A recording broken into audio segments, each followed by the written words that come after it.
Welcome to another community forum. I'm your host, wherever you are, on Facebook, YouTube, or MTV. Good evening. I'm your host, Byron Campbell. Of course, our co-host is Chris Diali. Good evening, Chris. Evening, Byron, and evening to our viewers. We're happy to be here again.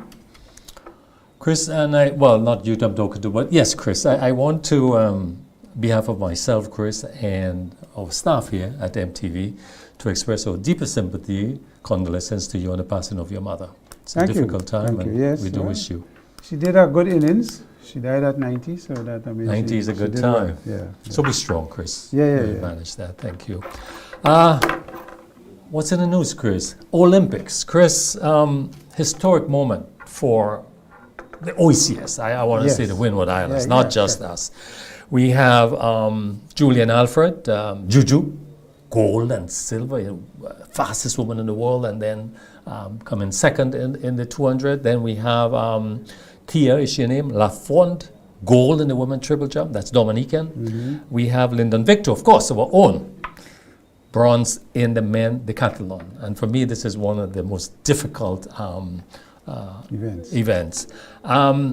Anderson Peters, he, in one throw, he made it to the finals, you know. So we expect great things from him. And of course, our national hero, we can say, Kirani James, just performed excellent as far as I'm concerned. What's your thoughts on this, Chris? I think these small islands have done well to have athletes at on the international stage representing. And, you know, kudos to us in these small islands. I saw a stat went up on GDP. Medals per GDP, and these small islands we in front. Of course. You understand? So when you take that into consideration and the monies that countries like the US and these developed countries spend on the athletes compared to us, we don't have that kind of money and resources. So the athletes will probably go to the States and go to universities and get themselves properly you know, prepared. Mm-hmm. So it is, anyhow we take it, is a big thing for us. Puts them on the map, put the countries on the map. And of course with Kirani, you know, Kirani have done so much. Reaching the final again at his age and his status, I believe is something that we ought to applaud again. Absolutely, you know, absolutely. And he ran one of the best times in the semi-final. So there is no doubt about where we are with athletics and sport, and that is a big thing for us in these small islands. These are our national heroes, and we had to celebrate them. Absolutely. Yeah. Chris, Carriacou. You know, I made a trip to Carriacou, Chris, family and I, last Friday, because it's about 5 weeks later, you know, and I wasn't prepared for what I saw. In terms of, and what I'm told is, you're late, you didn't see it all. We've done a lot of cleaning up, a lot of mending things. But I wasn't ready for the shock, the devastation, the level of it, you know.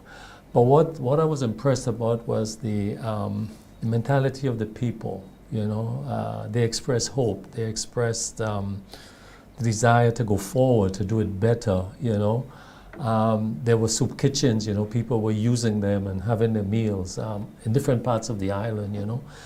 The vegetation was shocking to me, you know, the trees are, but I saw little growth taking place, you know, little shoots, little buds. And this, the people told me, that gave them hope, you know. It was beginning to get a little green, a little covering. And that I was quite impressed with. But Chris, it is shocking. I can see the shock, the trauma? The trauma, yes, from the population and the people. You know, how do you, I mean, you saw buildings that were, not the roof gone, Chris, the entire building gone, like it evaporated, you know. A building like a tornado, only the concrete bathroom standing, you know. And the hope that was expressed, you know. And so I'm glad I went and to have a feeling, to have a sense of what was happening. They were anxiously awaiting not hands out, but support to assist them in going forward, you know. And so yeah, Chris, that was my kind of observation, but it was shocking, you know. Yeah, it was well, traumatic for me. Karaku's status in terms of the level of destruction is Yeah. what we had in Ivan and Grenada. Yes. They Or didn't, worse. they didn't get that in Ivan, the Yeah. Karaku and Petit Martinique. Yeah. So I could understand the trauma and the effect on people and the need for us now going forward. There's an opportunity in this crisis. Yeah. How do we build back better and do things differently? Yeah. I saw, I'm not sure if it's Housing Authority that put out a model house of what they'd like to see now Yeah. rebuilt in Karaku. And I am of the view that a lot of the lower income persons in Karaku and who have had their livelihoods disturbed as well, you cannot put back a wooden house structure Mm-hmm. because you have to prepare for climate change and the effects and the severity of these systems. Mm-hmm. So in my view, building back better means putting them in concrete, doing certain things with the roof if you want to go concrete roof and so on, and work out the costs. You have some people that they just can't afford based on Yeah. age Yeah. and livelihoods lost. Yeah. So you'll have to give them a house. And whereas the others who probably could afford to pay a little something will pay. But we have an opportunity now through the engineering. Remember, a lot of structures in Karaku, I don't believe had PPU approval. No, I see entire houses collapsed, Yeah, you know, and like when you- imploded, you know. It's like, When you see that, I mean, we had that in Grenada with all the systems that ran through us in Ivan. yeah. So yeah. you could understand where they are. Yeah. But again, it gives us the opportunity to do it better. I related, Chris. I mean, the Prime Minister, the government's press conference today outlined some immediate measures in terms of for the rebuilding process, particularly people who want to go forward in terms of duties and taxes, Concessions concessions on on various materials. building materials, on furnitures and appliances. But of course, you have to demonstrate that. I mean, Karakunians, you know, mainly, of course. It's not across the board, it's for people that were. So I think this is timely. They were anxious to have this. They did express this while I was there. So that's a good thing. But related to that, Chris, was in the press conference, the government, the Minister of Agriculture, Economic Development, announced a relief package for farmers, in particular, announcing some $11.6 million will be allocated to farmers in the first instance, just over $6 million as a income support to farmers. 5 acres, under 5 acres, $4,500, $4,500. Over 5 acres and above, $9,000. And this is income support. I mean, what I understand is that because you'd have lost income. Clearly, if you were growing tree crops, let's say, you have nothing to sell. So this is to help you with your income. Of course, the farmer may use this money on his or her farm, but it's income support. So that is timely, and I understand that this is going to be around for 3 months, beginning on August 19th. So a very welcome initiative here, Chris. Yes, I think so. I mean, when you think about Christmas is right around the corner. Yeah. So if it starts in August, it's going to end in September, October, Yeah. into probably November. So November, yeah. Some of the income support here is to help the farmers with that whole season and what happens around there, and of course their families. So I think it's a good move by the government to do that, because the average farmer was doing nutmeg and cocoa. Used to pick up and sell every week. They don't have that income now. So, and of course, long term, we need to understand what is going to be the plan. If we're going to replant, and how we're going to support them the whole in climate the replanting, smart strategy going smart forward. Agriculture, I want to add, Chris, it's not limited to that. Even farmers that are unregistered, they will be in for support also, but COFA Extension will have to do visits and verify. If you're doing CMOS, if you're doing various aspects of agriculture, there's also support there. So it's comprehensive, livestock and so forth. And Karaku, I think, is coming under a special package, however, that I noted based on the press conference will be announced subsequently. Because but this is immediate. You need to show the people who, I mean, if you're a nutmeg farmer and you had trees 7-10 years old that you were thinking, and now they're all done. You have to wait another 7-10 years, and hopefully in that you get a female. I mean, That's correct. There's a lot of areas in that you need to encourage people, because they would feel frustrated. They just plant this tree and now it's done, you know. But I just want to go back to Karaku quickly and say One of the things in the rebuilding process in Carriacou that government needs to insist is that planning authority approve plans to build back. There's a rush now to put back on a roof, put back because people in a dire situation. But it must not be done without some level of approval because we had to build our code. Yeah. And that code is to protect you in the long term. Yeah. And I think that is something that the government needs to pay particular attention, how they do and what they do in terms of the rebuilding process. And that is something that, that's a critical point, Chris. Carnival, Chris, the semi's gone. We have finals this weekend coming up. Everything should be going fine. I was in the city today, lots of visitors. People are here in droves. I understand 13,000.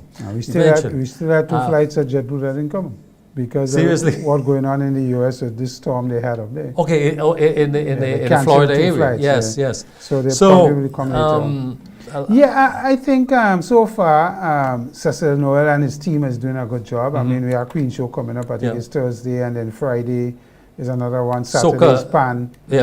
So the events are running off. You're not hearing much complaints about organization and what's happening. And so I think kudos to them. Even the promoters, the shows that they are doing, the private shows, seem to be getting good support. So it would appear that what is happening is happening. We ain't hearing about any major criminal activity as well, which could daunt the whole thing. So it appears that the job is being done, Chris, our viewers probably wondering who's joining us tonight. We have a special guest, of course. Yes. We have Mr. William Joseph, who is going to be our guest, joining us in a little while. We're talking a little politics tonight, and William is going to give us his perspectives on the government's performance 2 years hence, and how it is that he sees what is happening. And we expect this to be an interesting And particularly, we want to we will be discussing with Mr. Joseph the whole question of the firing, of the termination of the Minister Lacrette. So viewers, stay with us, we'll be right back. When I'm getting ready for the road, I ensure to turn off the tap when I'm brushing my teeth and soaping up in the shower. These simple steps save gallons of water. A true masquerader saves water. And just so already. Save water! Save water! Spice Mass Corporation, in collaboration with the Grenada Steel Band Association, invites all to Panorama 2024. Come out to the Karani James Athletic Stadium on August the 10th to experience our journey. A brief look at the evolution of Pan in Grenada. 8 of Grenada's biggest steel bands would be vying to be Panorama Champions 2024. Bring your entire posse and represent your band. Lots of giveaways for paying patrons in the audience. Experience the magic of sweet steel band music for only $50. It's Pan, Sweet Pan, August 10th. Our journey, a story to share.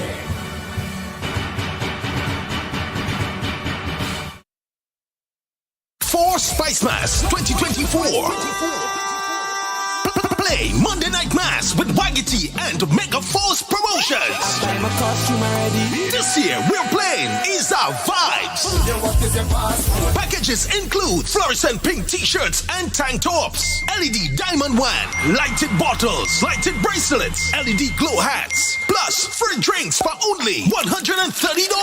$130 easy. Whoa, that's a deal. Powered by Wagity Rentals, Mega Sound System. Get your packages now because in 2024 is our vibes.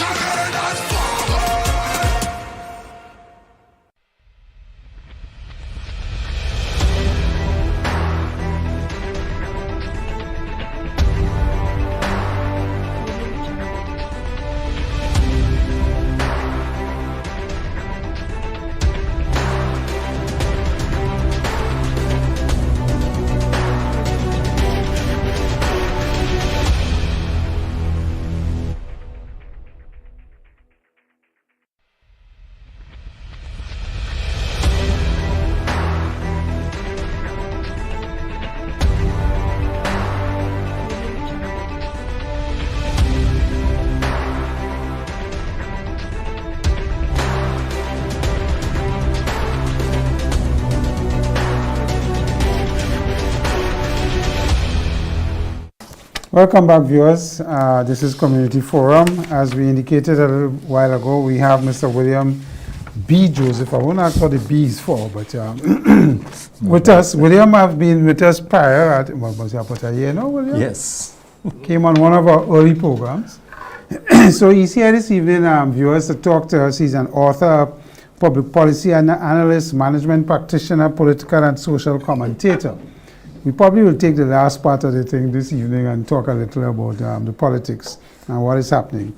Very experienced gentleman, has his BSc from the University of the West Indies, LLB honors from the University of Huddersfield, so he has some legal training behind him as well.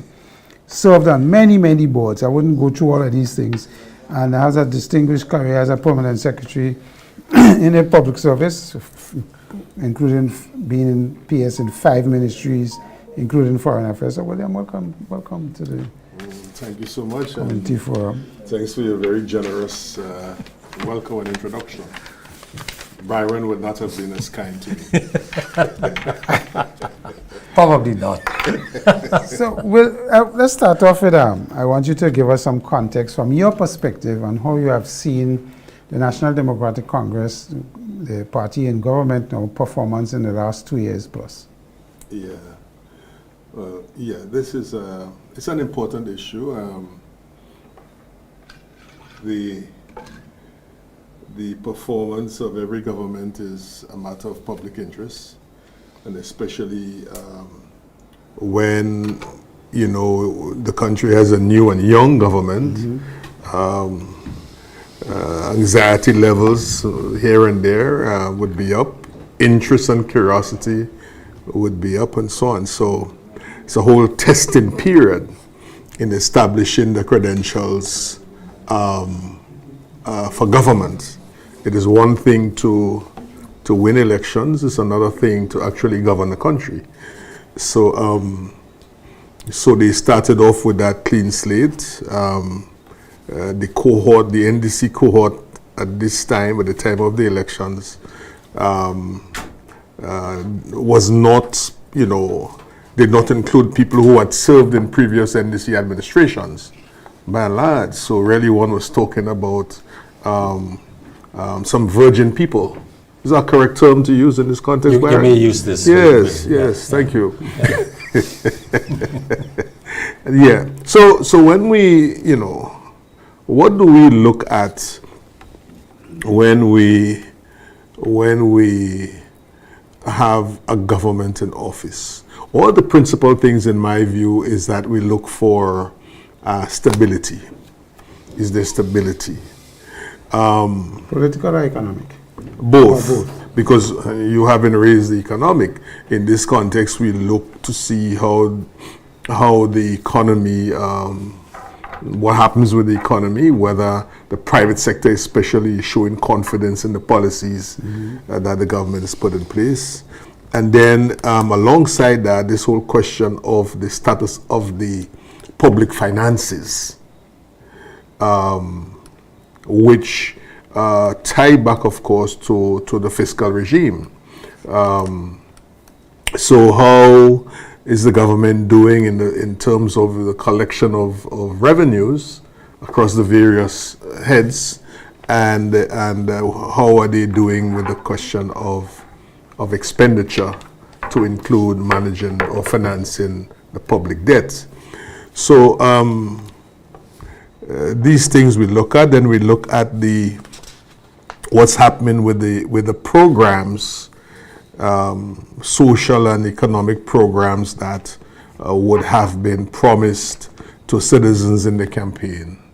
To what extent is there a movement in a positive direction in implementing not all of these things, some of them, because when you're out of it, you may well have a view of things that you discover when you get in there. Those views might not be feasible in terms of being able to run with them, and so one might have to set aside original thinking and perhaps even original plans, and to be prepared to engage and introduce new things. Another area I think of interest would be how is the international community dealing or relating with your government? For example, take the multilateral agencies. Okay, are they providing critical forms of support to the regime behind specific programs, of course? And then we look at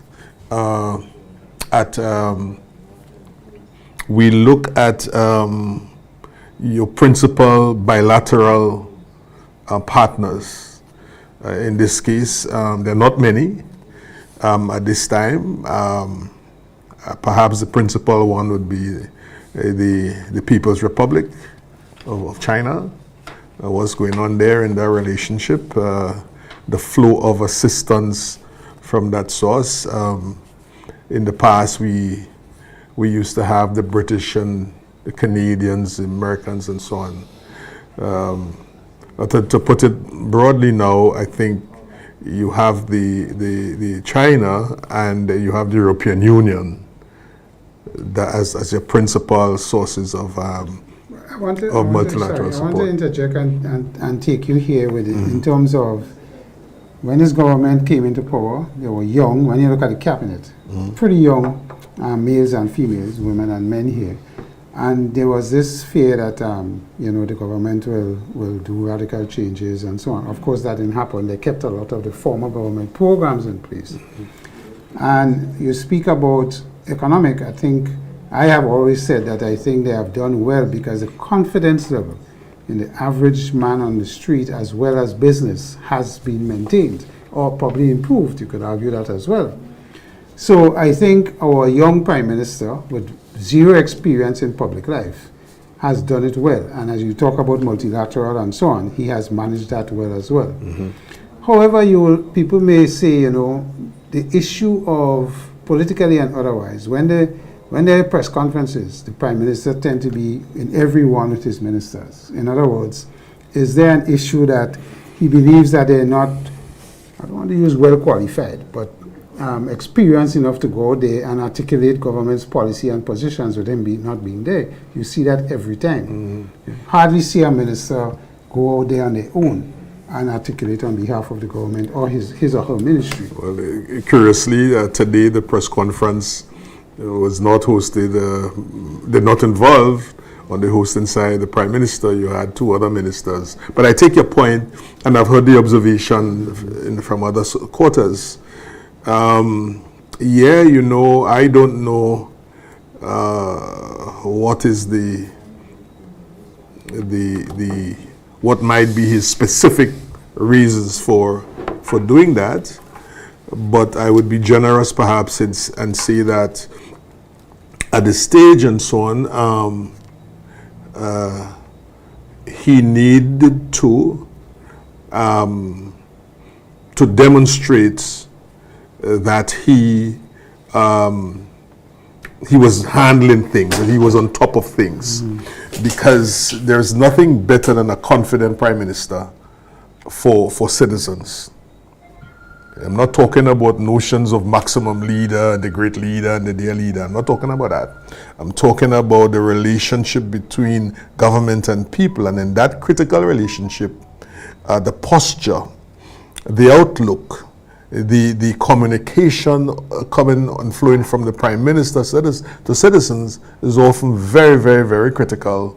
Well, we could talk about how he managed the crisis of Beryl. He was up front as a lead minister, and his communication every day or every so often, I think, was well managed and handled. Oh yeah, I mean, I have elsewhere pronounced in the sense that he deserved the highest marks for his leadership in the post-Beryl, the immediate aftermath of Beryl, and presumably continuing.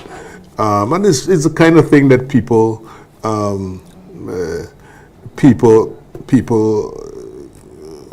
like to see.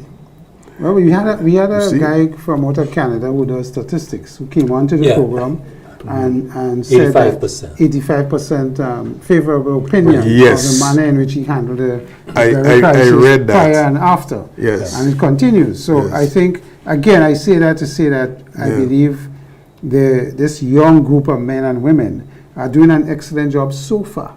You know, and you'll hear the little criticisms here and there, and they must make mistakes. That is it's just the severity of the mistake that we need to manage. So you will hear that economically, I want to throw this at you. I know recently they had a fiscal adjustment or preparing us for increased land and house tax because they sent out new valuation figures.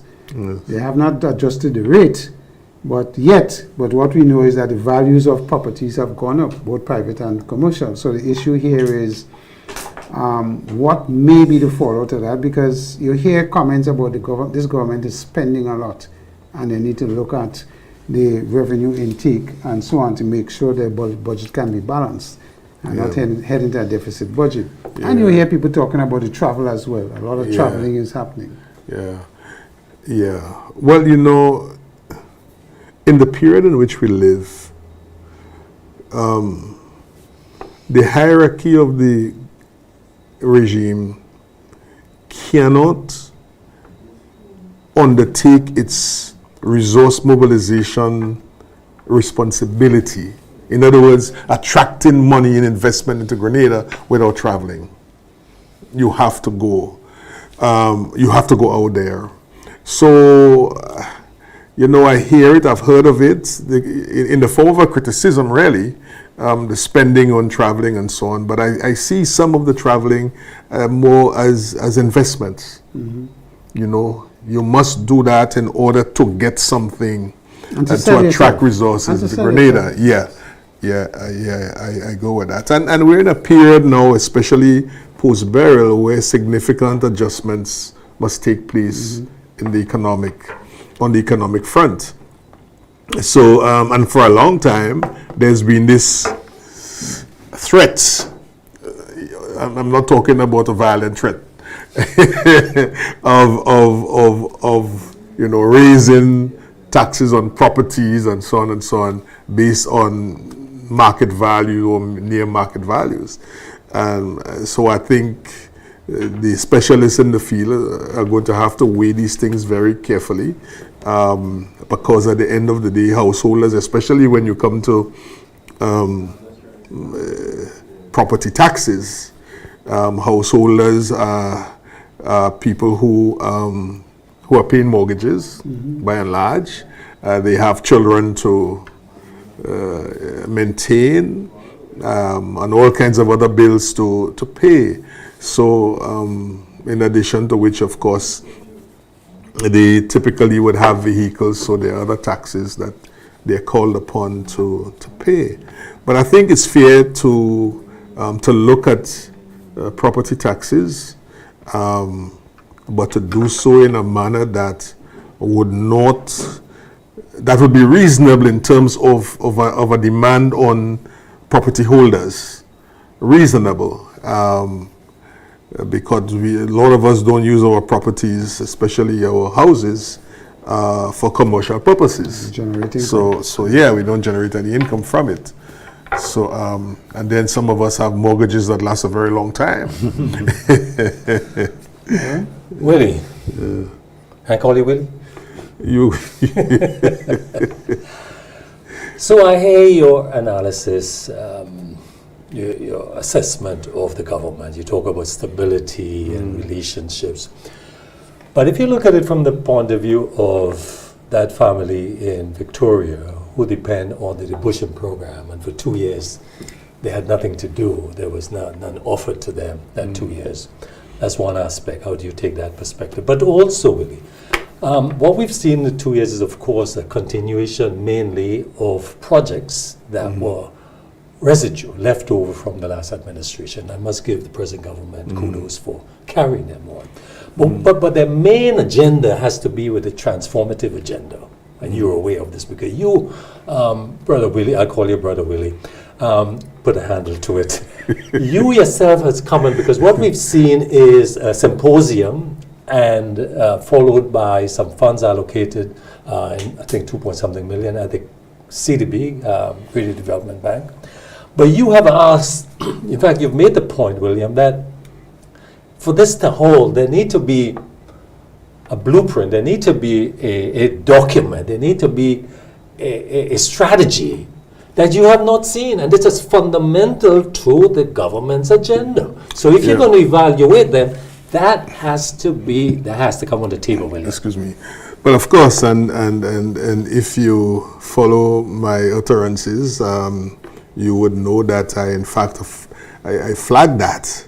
That's why I'm bringing it up. As an area where more evidence needs to come to the fore to satisfy John Public that we are moving from rhetoric to a new reality.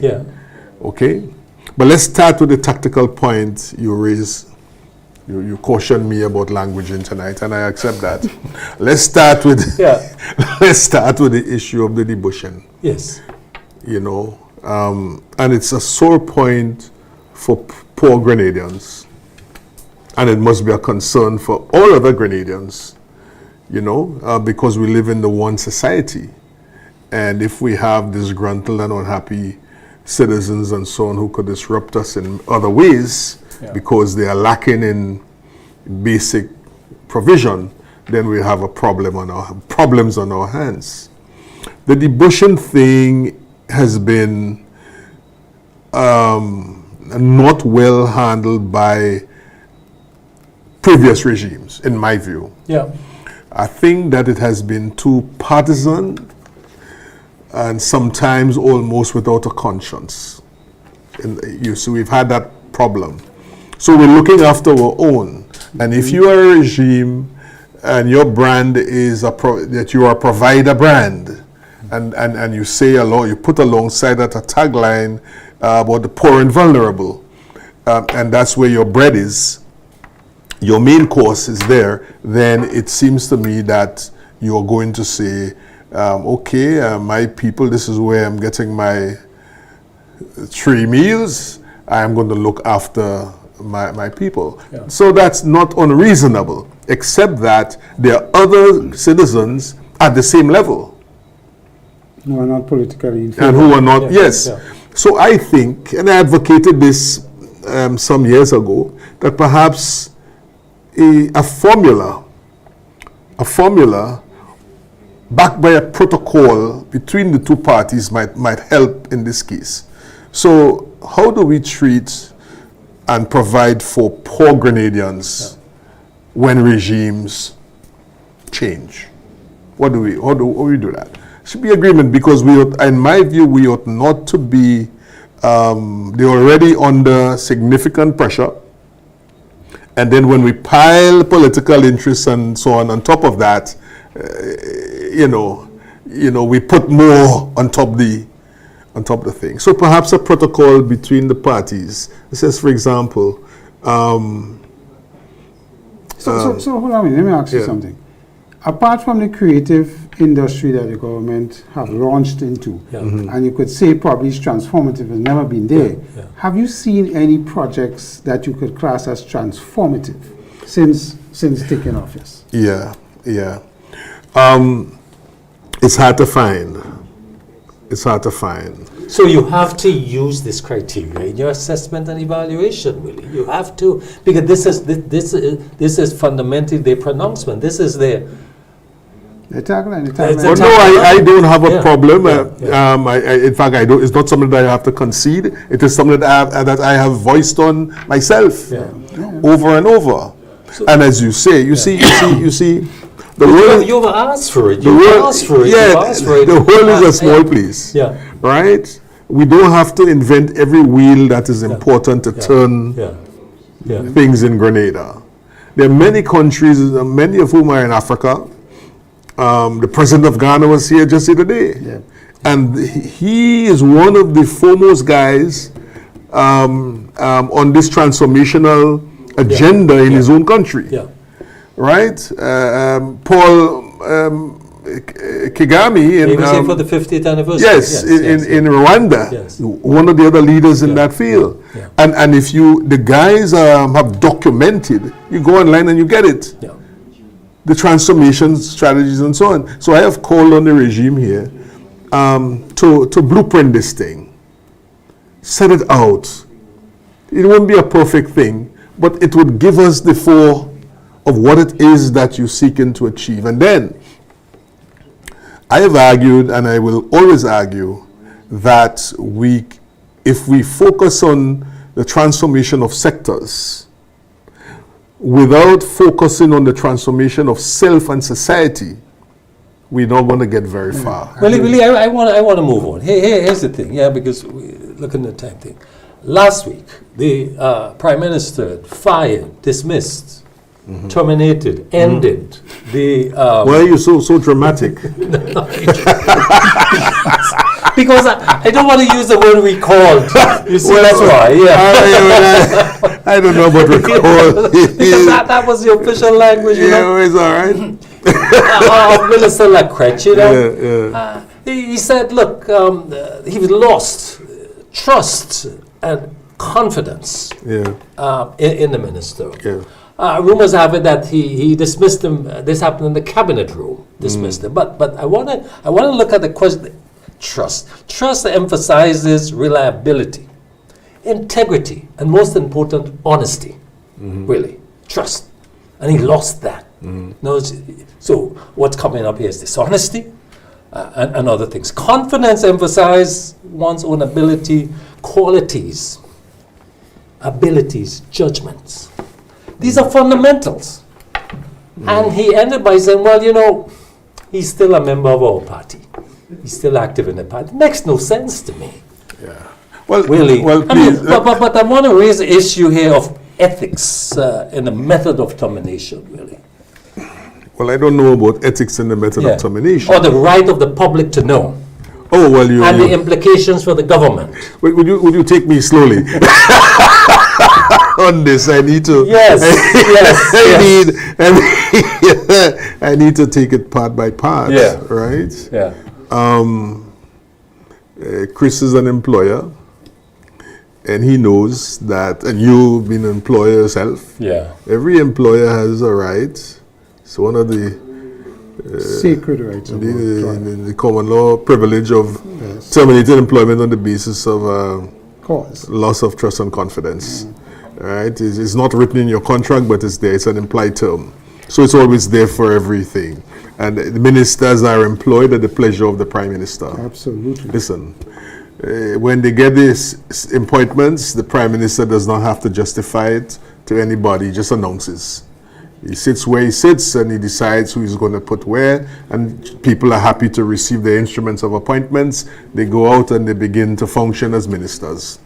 In the course of things, as in the course of every area of employment, people get disciplined for various reasons. Sometimes the performance is such that the employer assesses that, listen, you don't have the competence that's needed to do what I require of you, and therefore we must relieve you, and so on. In other words, we must part ways. We must fire you.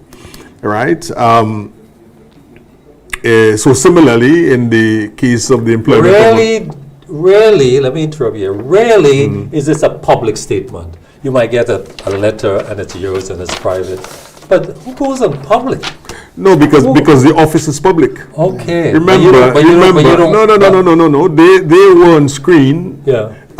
Receiving instruments of appointment. Yeah. So because remember, there are differences in this thing, you know.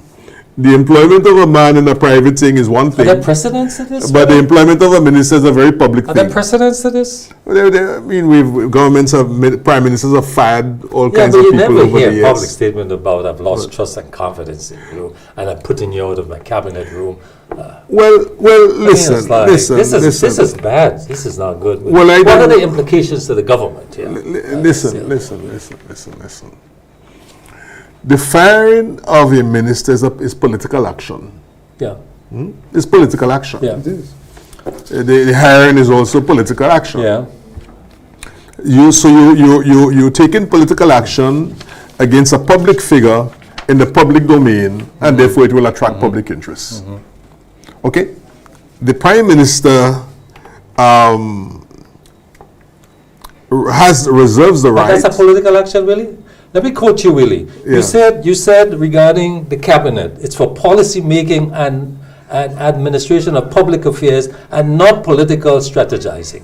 Well, that's a different. What happened there? No. Don't take this thing out of context. Don't take it out of context at all. And I'm sorry to say that in this case you are. So I stand by that. But that was applied in an applicable to another context. So what happened there with the firing or the termination? There is that that was public affairs. This is policy making. No. Listen. The prime minister, any prime minister, has the right to protect his government. Okay? Now, ministers are performing and they are accountable to the prime minister and they are accountable to the public, to the people in to general, the people. yes. All right? So, the prime minister, any prime minister, typically would have access to intelligence on his people, his ministers, that the public won't have. It's one thing. Reasonable. Sometimes on the face of it, we could see that the minister is playing the fool. He can't handle the job. And people say that to the prime minister, and he might know that himself, and he finds ways to transfer you when you have the reshuffle and so on. This firing is just the highest end of this reshuffle thing, you know. Yes. So if you believe that, listen, this particular individual doesn't cut it. The trust and confidence thing is one of those provisions that when you invoke it, really and truly, you are not obliged to go beyond that. Mm-hmm. You're not obliged, except that, you know, when we're discussing the thing, we would say from a kind of, you know, an academic point of view that there's always a basis for it. Yeah. What is behind it? So Willie, what are the political implications of this dismissal for the unity and the cohesion? All right. So the regime is virtually at midterm. Yeah. And the dismissal is really the first evidence of any internal differences or difficulties within the regime itself. Mm-hmm. Okay, so it's fresh. NDC people, I would tell you that they, having regained office after being shut out for so long, that they're very, and the circumstances in which they were shut out, they are very concerned about the longevity of their new government. In other words, they want to see the government do well and to survive in office for a long time. So this is not a good thing. So this is a distraction. It is something that people would take notice of. And it is something in the period in which we live, and the cultural levels of so many citizens, people want to understand why. It's a justification for it. I think the confusion comes from the general public in dismissing the minister, which is the prime minister has the absolute right to do, whether he lose confidence or trust, whatever it is. Yeah. But the part where he says you continues to remain a member of the party and to function and so on. Yeah, let me address that. A little conflicted. Let me address that. I know you can't dismiss him as a member of the party. There's no conflict there. Yeah.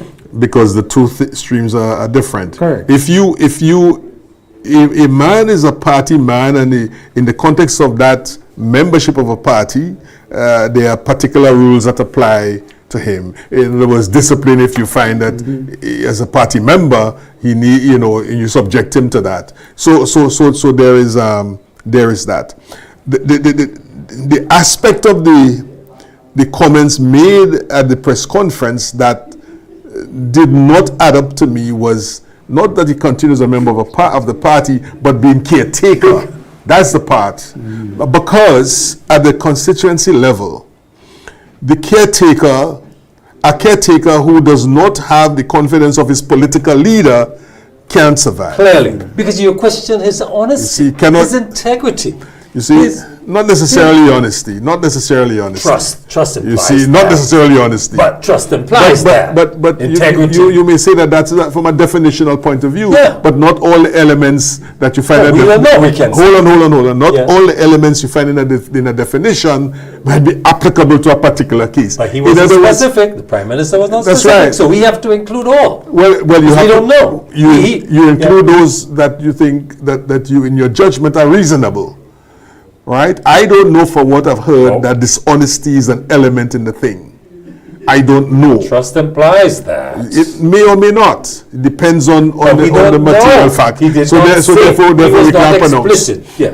So we don't know. So let him. So let him that clarify. element of it, Yeah. the caretaker thing, it really is. That doesn't. Clearly, yeah. It doesn't. That one didn't add up, right? So But the Yeah. political implications of this, to me, is not severe. This is not a is not a elected representative of a constituency. This is a minister that got his ministerial appointment through the Senate. Yeah. And the Prime Minister could change senators as he sees fit as well. Yeah. You don't have to dismiss he's you as the a caretaker minister. in my constituency. No, no. And I'm just saying therefore- politically, Yeah, yes. the Prime Minister doesn't have somebody cross the floor because you get rid of him because he's an elected representative. Yeah, That's what yeah. I'm saying. Yeah. From that point of view of Okay. politics. Yes. But managing the perception as they Yeah. go forward is going to be Yeah, that is the issue. How you That's right. think, and you see that is the point, because when I started off saying that we have to understand the times in which we're living, and we have a population, especially with you're talking the demographics now, a large and strong, a growing middle class. A whole lot of young, growing, young. That's the point. That's where I'm going. Yeah, Here. yeah, yeah. That's where demographics. They're very, very important. And if you ask, what are the characteristics of these people? Right? Well educated. Yeah. Right? They thrive on information. They want to make their own judgment on things. So if that is a core aspect of your support base, when you take an action, you must take into consideration how that action is likely to be perceived by this particular group, especially that group. All right? You may at the time of taking the decision not have put that in your consideration, but having taken it, you would have to rush, in my view, to decide how you are going to manage that with respect to these people. William, I want to move on to something else. I've listened to your comments regarding Hurricane Beryl, and particularly the government response to it. And one of the things you said is that the government should shape its responses on more institutional foundations. Here's the point: is government receiving, well, it's hundreds of millions of dollars, a lot of money. You mentioned the ARD, for example, which is the institution that they last, during Ivan, the government had set up, and you're saying there must be documentation, there must be the history of this, what are the lessons learned there? The fact that what we're seeing, what we're hearing is a rollout of different packages without, and we're not feeling the institution, how it's going to happen. It seems like all of this is going to happen within central government. What's your take on this? I mean, clearly, I stand by that. But before I react to that, I have a concern regarding the status or the treatment of disaster management in Grenada. Beryl has given us the second lesson. The second lesson, the painful lesson regarding that. And over the years, when Ivan struck, the state sector was not prepared at all. Right? 20 years later, it remained unprepared. So there is something there. And in my view, it's a reality on our hands now. The probability of a disaster hitting us in the form of hurricane and so on is elevated in this period. Therefore, in my view, we must elevate the planning and positioning of disaster management in the public sector, and of course by extension there. The budget, because when you go there, I mean, I went there because I wanted to make sure that my argument was sound. Right, and it's painful to see the allocation For shelters, on or the for state. NAGMA generally. Yeah. So I have advocated that, listen, the government must take this thing seriously. We have to elevate it and put it on a front burner. You see, we have to get there. I like you, I mentioned that I don't think I see the institutional capacity that we need to have.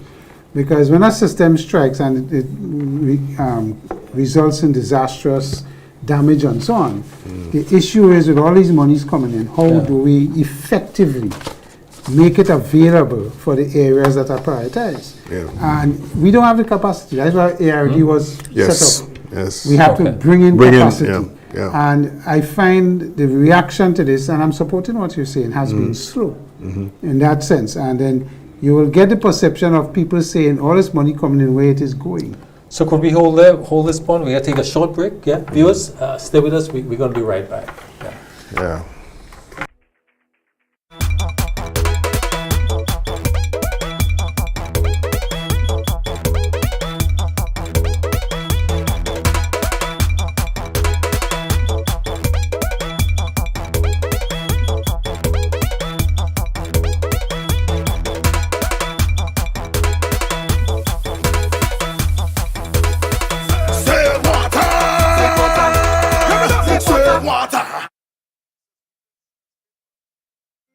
Parents, do you go to bed with the knowledge that your children are comfortably asleep in the next room?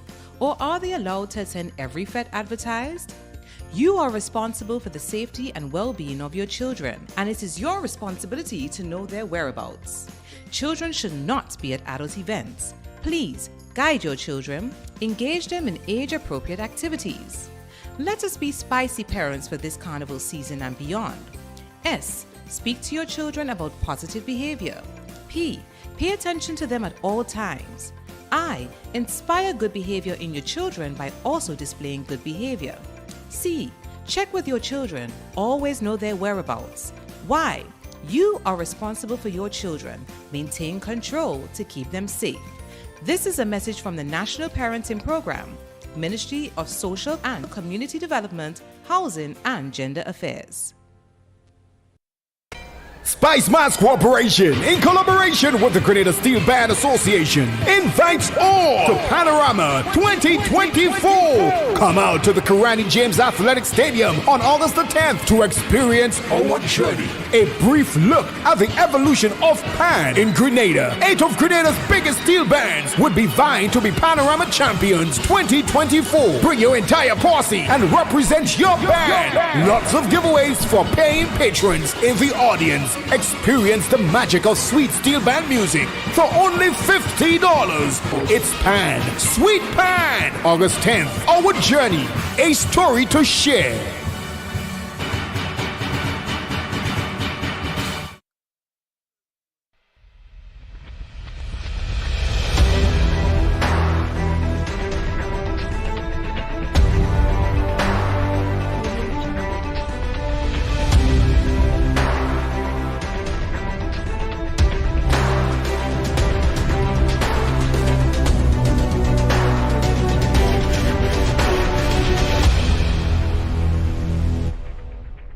Welcome back, viewers.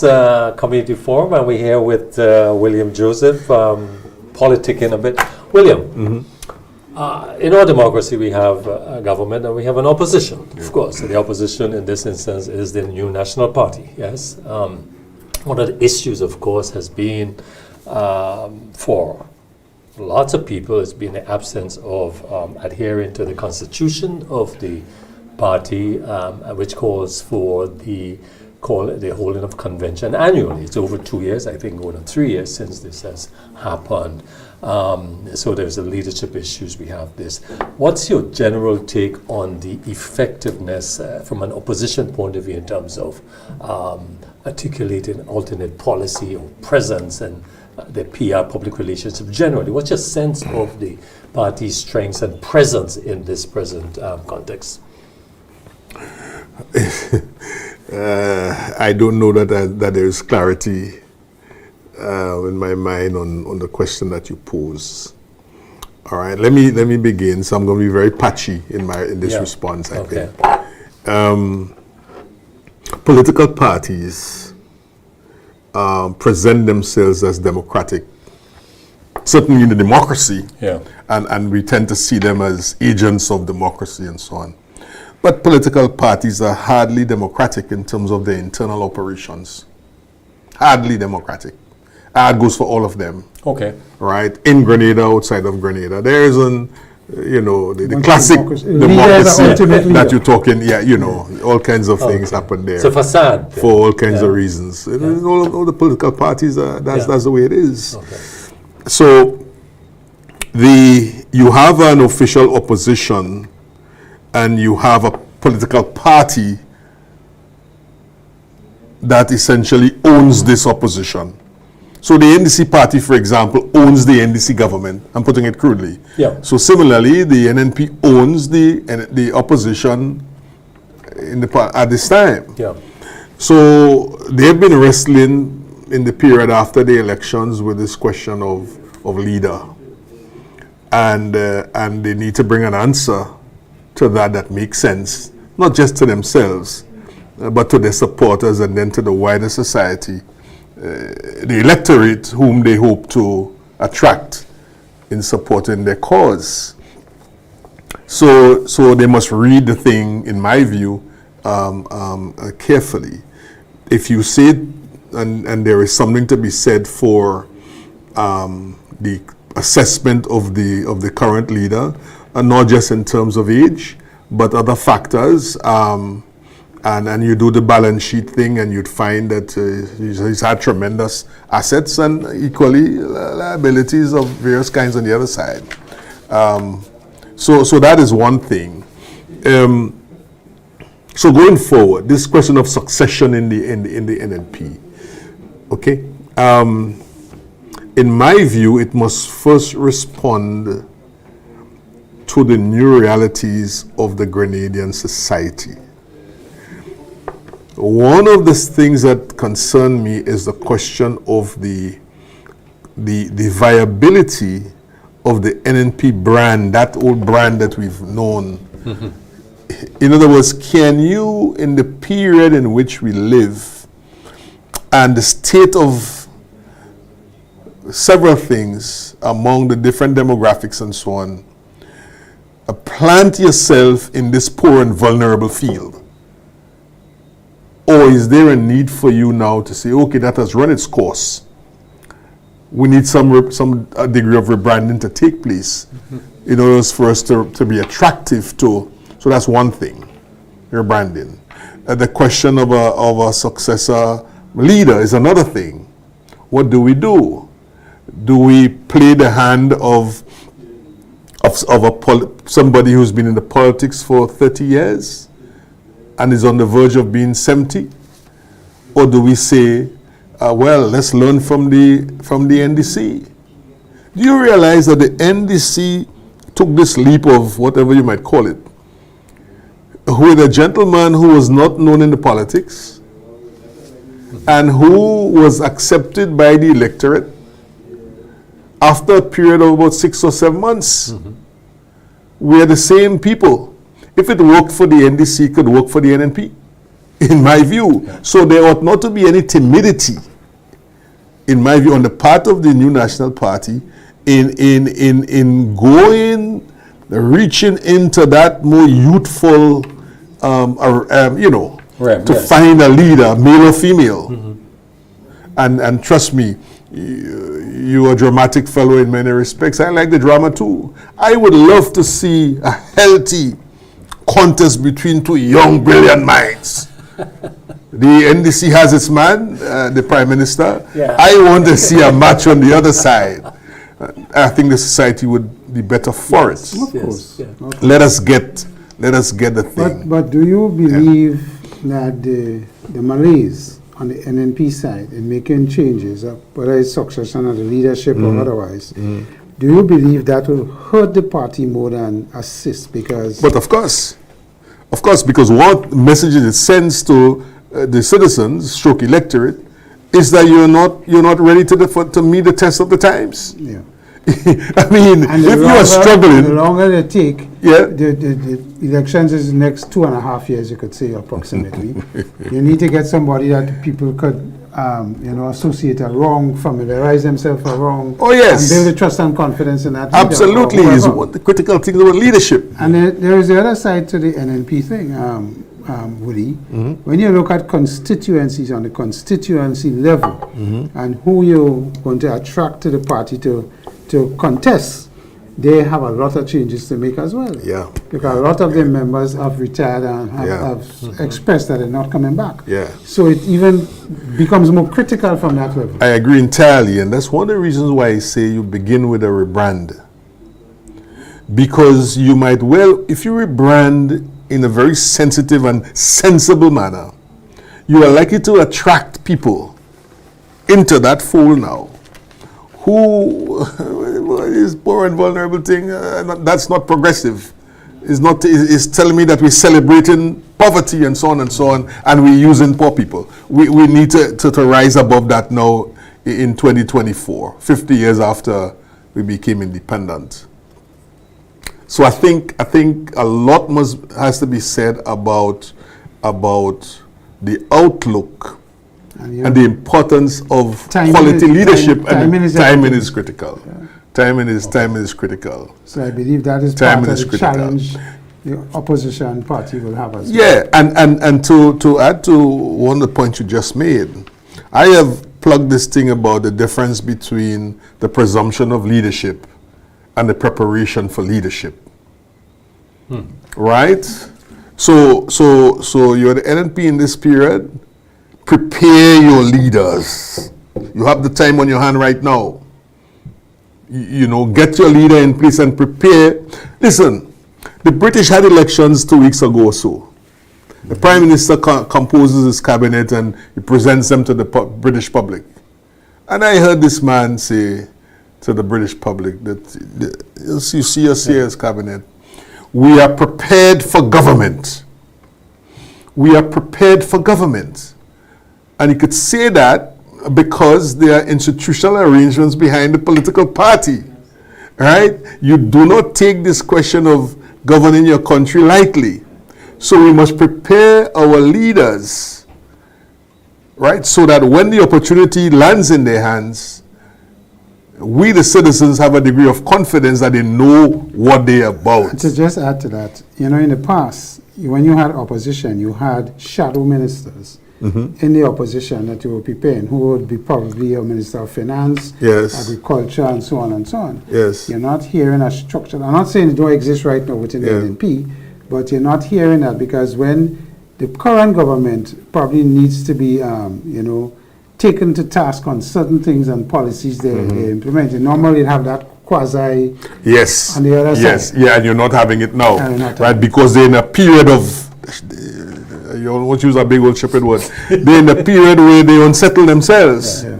They, in other words, they're in a very non-strategic mode at this point, and therefore all you find is some tactical responses to little developments here and there. Yeah, and you see the perception to me, and I could be wrong as well, the perception to the citizenry who has to vote is not of one of confidence, because we're not seeing and understanding how the opposition, if they were to become in government tomorrow, I agree with that. That's all the time we have, gentlemen.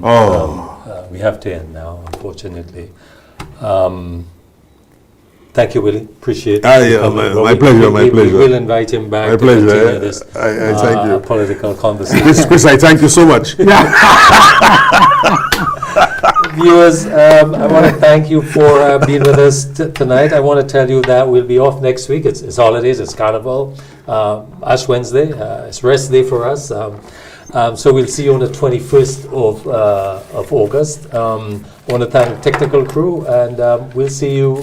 Safe Carnival to everyone. Safe Carnival to everyone. Of course, no drinking, you're saying? No alcohol? No. Drink in moderation. A little thing. Responsibly. A little thing. No abuse. Well, good night, viewers. All the best. Take care. Bye-bye.